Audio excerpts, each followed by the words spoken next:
Hello and welcome to a new video. I've talked about the first Mario movie, so I might as well talk about the second.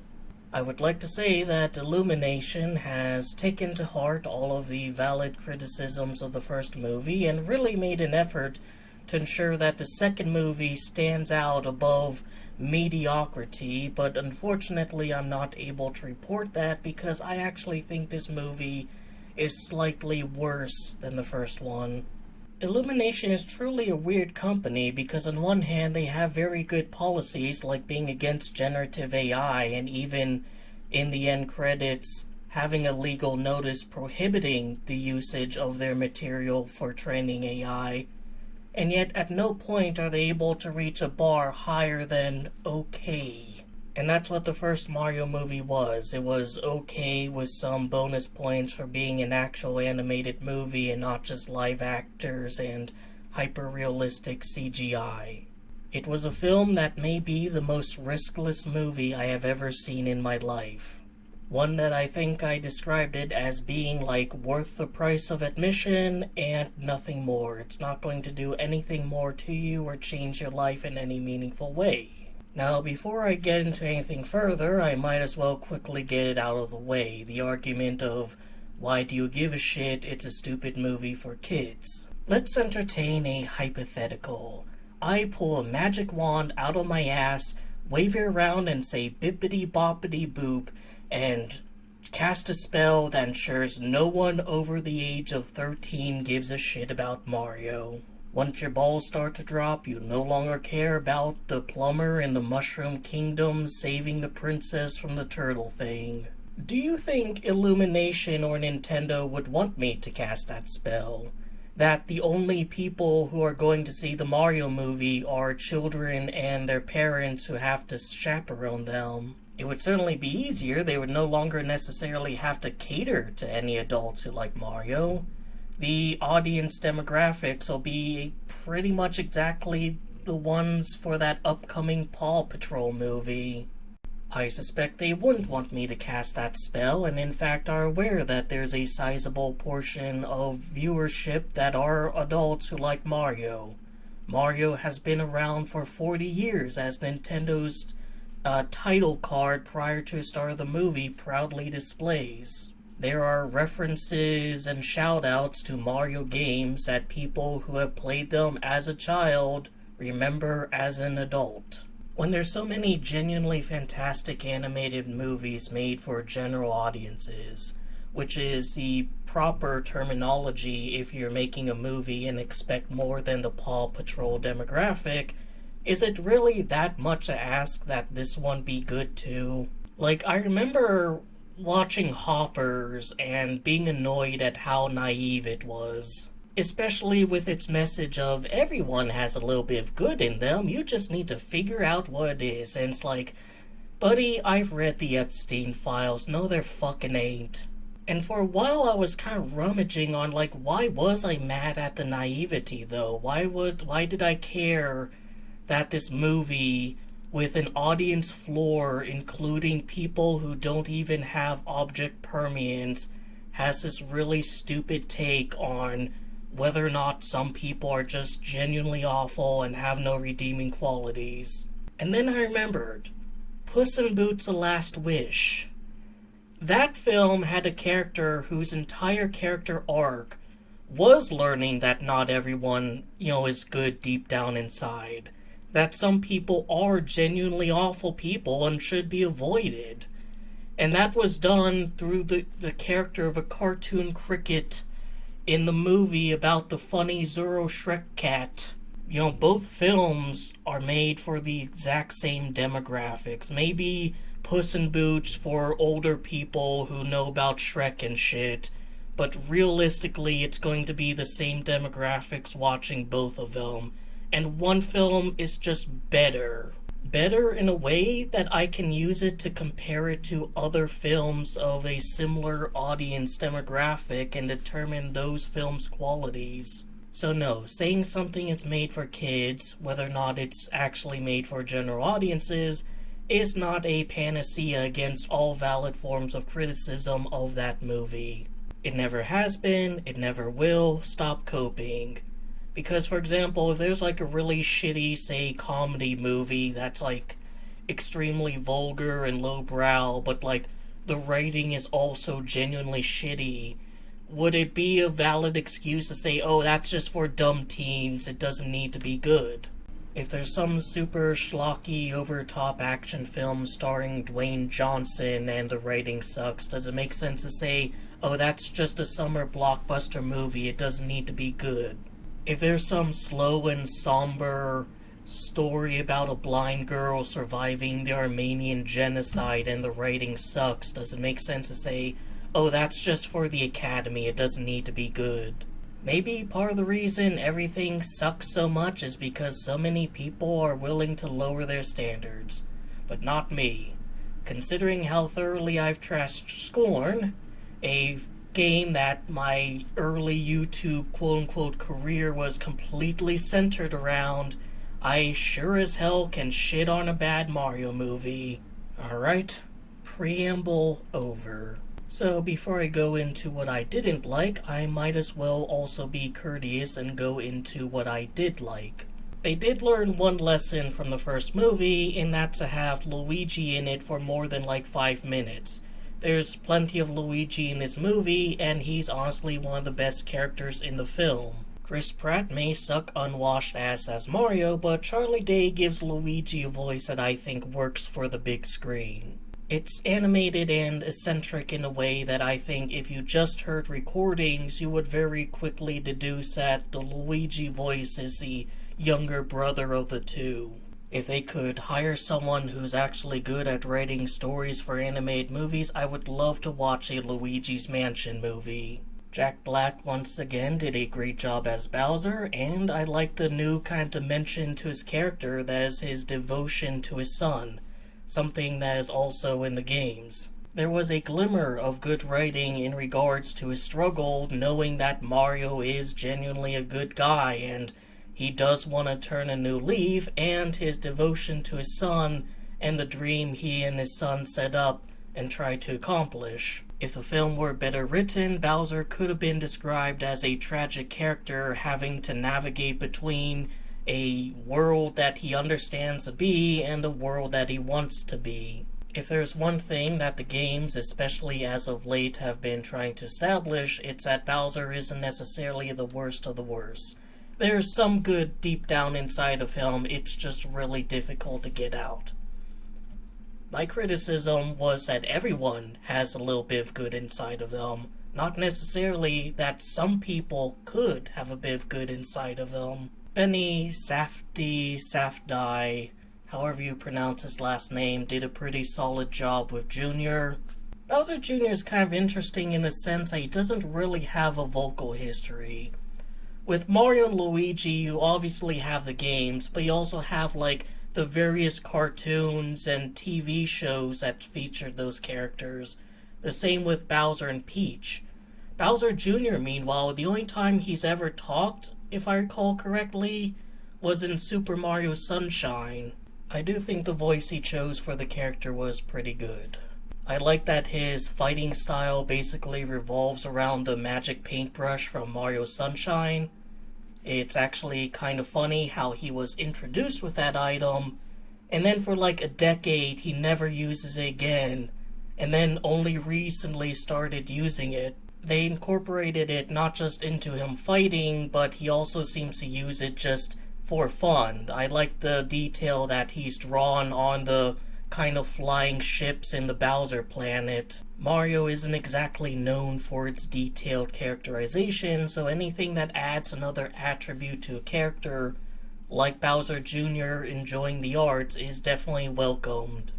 Brie Larson probably could have played a good Rosalina, but my issues are with the writing more than the voice actress, so there's not really much to talk about there. And Glenn Powell as Fox McCloud also did a solid job in interpretation of the character. You know exactly the kind of archetype he's supposed to fit, and he fits it. Really, the only voice actor I think who's making the film worse in the way that can't be pinned on the writing or directing is Chris Pratt. Like, seriously, just hire someone else. If these are stupid movies for dumb kids, they will not give a shit if Mario sounds different in the third one. The animation and fight choreography are top notch. I know it's a bit weird to highlight a specific pose, but during the fight where Mario had the drill outfit and Luigi had the cloud powers, there was a single kick Mario delivered that was so well posed that I instantly knew, this is going to be a scene I'm going to remember, just because of how well done that single instant was. Seriously, Illumination, you could be a great animation studio if you just get people that don't suck. But yeah, the fights are really well done. They make great use of props, they make great uses of the environment, they make great uses of the various powers. For some, moments, like the fight in the casino area against those little ninja guys, it's kind of mind-boggling to consider just how many different details need to be remembered and ruminated over, how many things they need to keep track of. I like the ship designs. I'm still kind of hit or miss on the Comet Observatory. I like that the top spiral can function as a spaceship proper, but I kind of wish it was closer to the version from the games. I do really like the UFO that Bowser Jr. drives around in, though. That was really coolly designed. The funniest thing in the movie isn't even an actual joke from the movie, but the fact that Daisy is in the end credits, post-credit scene. So in a film where it's just shelved with everything Mario related over the last 40 years, including things not Mario related like Fox or Mr. Game & Watch and Pikmin, at the very last second, oh, by the way, here's also Daisy, this other Mario-related thing that's just completely absent from everything else. You got characters from a game that isn't even from an actual Mario game. The whole Doki Doki Panic thing in Mario 2 trivia is, common knowledge, but if you really think about it, it's kind of wild that, because of a reskin of a game, those characters are now Mario characters. Someone designed Birdo, and because Birdo appeared in a reskin Mario game, Birdo now appears in this movie and he can watch it.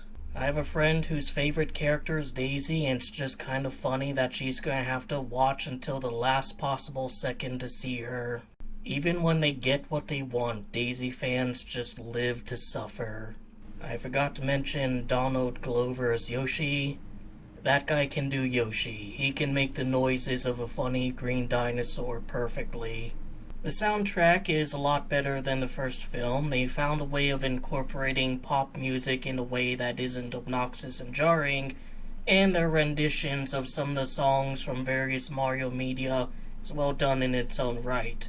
One little detail I really like is in the first film, a little bit of that, not in the first film, in the first fight with Bowser Jr., a little bit of the song incorporates music from the boss battles in Super Mario Sunshine, a neat little highlight of the fact that Bowser Jr. was introduced in that game. I like the scene where Yoshi steals Spike's pizza because Spike, like Waluigi, does not deserve happiness, and every moment that he spends not in abject suffering is a failure on all of our parts. Them being more serious about Mario and Peach's relationship was also something I enjoyed. It's one of the most famous pairings in gaming, and Nintendo just seems really coy and non-committal to it. They don't need to get married or anything, but I don't know, at least establish they're dating or something. They're just being weird about that in a way that not even Disney at any point in its history was weird about Mickey and Minnie.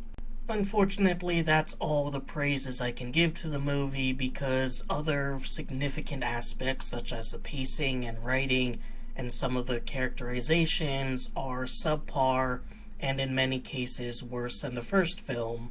Pacing-wise, it's so weirdly rushed. It's like every scene is trying to end as quickly as possible so they can get to the next scene and the next adventure. And it's especially weird because the movie is called Super Mario Galaxy Movie. Super Mario Galaxy was one of the slower, more somber Mario games. It was grandiose and epic, but it was also quiet. It was experiencing the universe as a very slow and methodical place. Meanwhile, in the movie, everything is fast paced and clustered. There's never a moment where the film stops and considers anything. Compare this movie with, say, Mad Max Fury Road. That's a super bombastic film. That's a film where everything's larger than life and you're gonna know it. But the reason those bombastic moments stand out so well is because interspliced between them are quieter, slower moments. There's gonna be the epic car chases that really make you pop off, but there's also gonna be slower, quieter moments between Mad Max and Furosia. You'll learn about the world through Immortan Joe's epic speeches, but you'll also learn a little bit about the world through the slow nighttime drive segments. Even things that seem like they were supposed to be slow moments, like when Peach read Rosalina's storybook, which I'll get into later, really still felt rushed and fast-paced. If this is supposed to be a stupid movie for dumb kids, and maybe one of the things it should have done is have kids experience sensations of calmness and not overstimulation. And if anyone could get them to experience that, it's Super Mario. And because everything has to be rushed, the story suffers for it. For example, at the start of the film, when exploring that, pyramid in Mario Odyssey's, area, Luigi is a little bit spooked, but he's telling himself, I'm not the scared guy anymore. Then he sees, a spooky pair of eyes from a buzzy beetle, and he's throwing fireballs yes I am, no one changes as a person. Then later, when Bowser's trying to convince Mario to undo the effects of the mini-mushroom, he's convincing Luigi that, he's changed as a person. Luigi is advocating for Bowser. But then at the very end of the movie, when Bowser becomes evil in order to, appeal to his son, you don't hear what Luigi's opinion on Bowser being evil again is.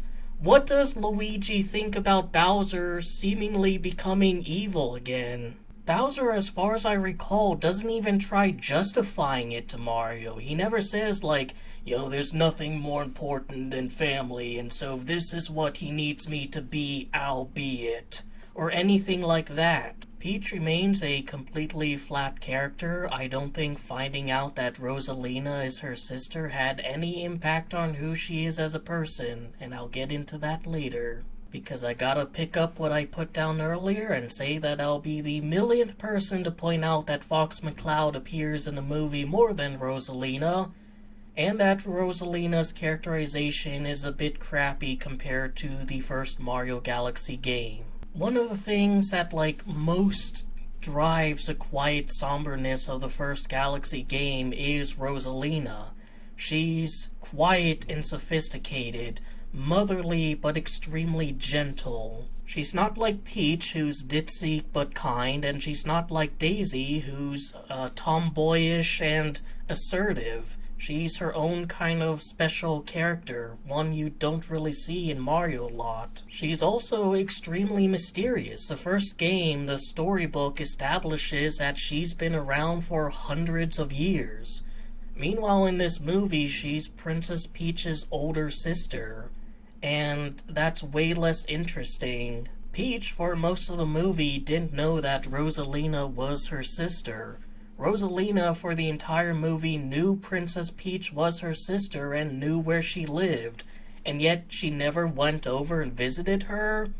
They had to be separated because of some vague evil, but it's clear that evil's no longer a problem, so why the fuck don't you go down and visit? Rather than make Rosalina this kind of larger-than-life godly figure who only became involved because Bowser's bullshit, you kind of made her into an asshole. Peach's arc, if you could call it that, is she doesn't know where she came from, and she still doesn't. Like, we still don't know who her parents are, if she even had parents, or if she spawned out of the ether. And all things considered, it's kind of weird that two dudes from planet Earth enter her domain, and she never considers that maybe since I'm part of the same species, seemingly, of these two, that maybe that's where I'm from. Like, that's never seriously considered. So yeah, Peach being Rosalina's sister doesn't make her character better, and Rosalina being Peach's sister just makes her character worse. They took the soft tragedy that is Rosalina's backstory and turned it into something worse, whose lasting effect is just gonna be making all the porn of Rosalina and Peach now incestuous, so congrats. And now that Daisy is also in the movie, you have to answer where the fuck she came from. Is she from outer space? Is she from planet Earth? Is she from some secret third bit of bullshit? Who knows? Film lives and dies by its references, but sometimes it can't even do that right. For example, when inviting Mario to the party, there's a reference to the letter or opening of Mario 64 where Peach invites Mario to the castle for cake, right? It's like framed and shot exactly like that scene from Nintendo 64. Yet instead of calling Mario Mario, she calls him Mustache in a way that just invokes that kind of Focus M video. And she calls him that because, like in the first film, her characterization sucks. She's way too hyperactive and extremely un-Peach-like. She's a Diet Daisy that's probably gonna be made all the worse when Daisy is introduced proper as a character. Alright, so Peach sucks, Rosalina sucks. What about Mario? Is the movie about Mario Galaxy at least good with Mario? Unfortunately, even if he didn't have a voice actor that sucks shit straight from the tap, he would be a poor character. He doesn't have, like, a character arc.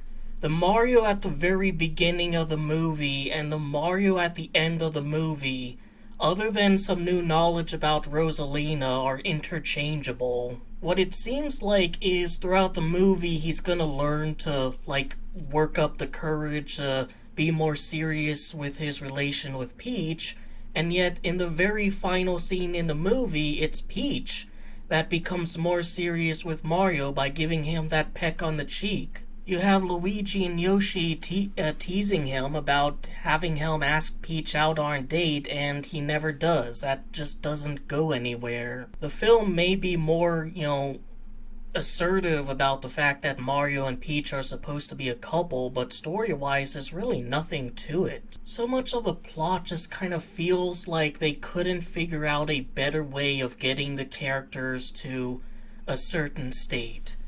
Like, when that monkey stole Toad's backpack, that was just to get Peach to Wart so he can tell Peach where Rosalina is.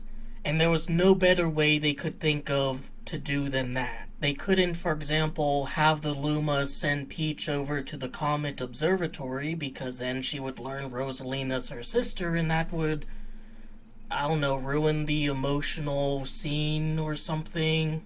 Like, reveal something big, but it's like, it doesn't really lead to anything. Nothing changed for Peach because of that. Or, oh, we really need Mario, Luigi, Fox, Toad, and Yoshi to no longer be able to fly a spaceship, so eventually they could go on the Comet Observatory.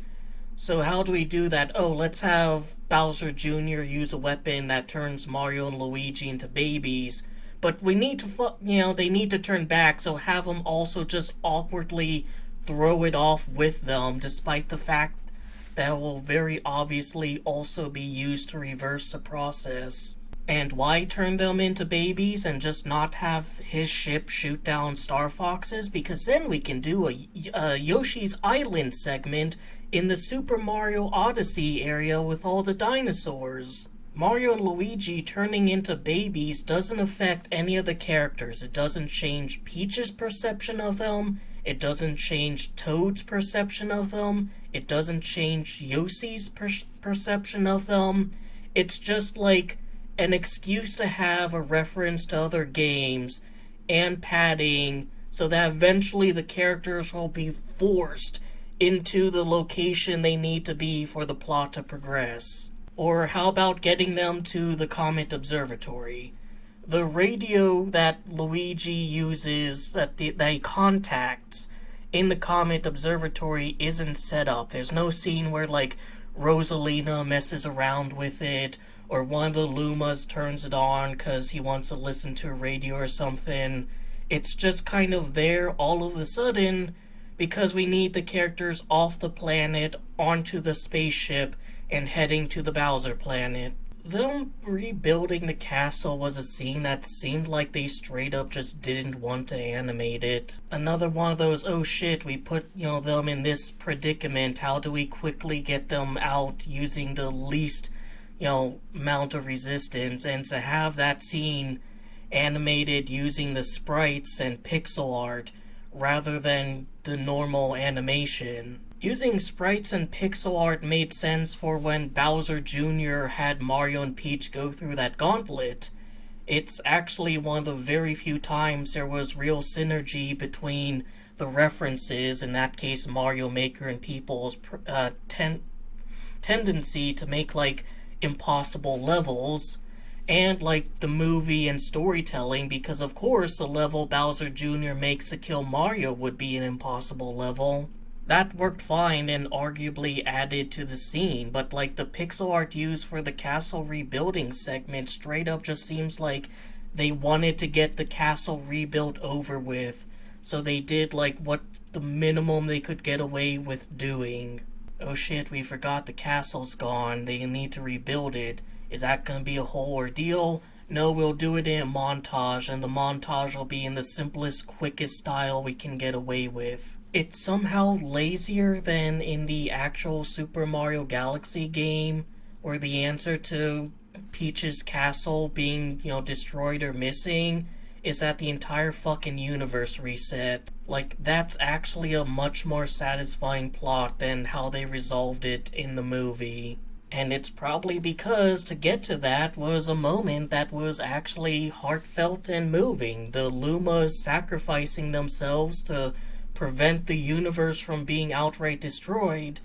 That kind of life and death cycle that Rosalina had to become accustomed to as her parents died and she learned to take care of stars. I mean, the movie's so rushed that, like, it doesn't even really feel like the problem of Bowser's planet having the ability to destroy the universe was resolved properly. It's like there's no kind of tension with that trench rush in the Death Star to build up to the moment of its destruction. It almost just kind of happens and everything's resolved. Peach and Rosalina just get their hands close enough together to turn the entire planet into a kind of flowery planet, and it's resolved. Any kind of themes or ideas that you can draw from a planet made, of hedonism and industry being replaced by a world of natural beauty are totally unintentional, and the filmmakers would like you to stop thinking quite so hard. It's Mario, what do you expect? Well, how's about fucking Mario from when the games did it better than the movies?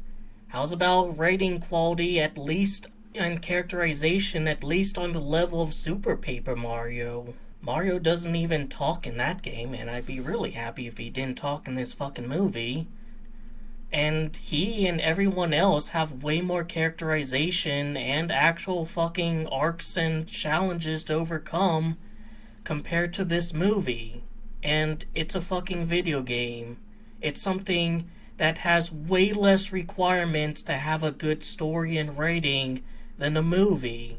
And what a fucking awful time to release this film, like so close to Project Hail Mary, which is another epic spacefaring movie that's just better in every single metric that you can compare these two films to. So yeah, the Super Mario Galaxy movie was bad. It had most of the flaws of the first film and introduced some new ones all on its own. Will they unfuck themselves in the inevitable Mario movie 3? Well, probably not, because this is Illumination we're talking about, and as established, they will not. They refuse to go above, yeah, that was alright, I guess. So tune in a couple of years when Mario and friends are on their next epic adventure in a movie where they probably run out of ways to overtly reference the games people like, so expect some deep-rooted references to Sticker Star. Until then, I hope you enjoyed the video that gave you something to think about and otherwise entertained you. Take care.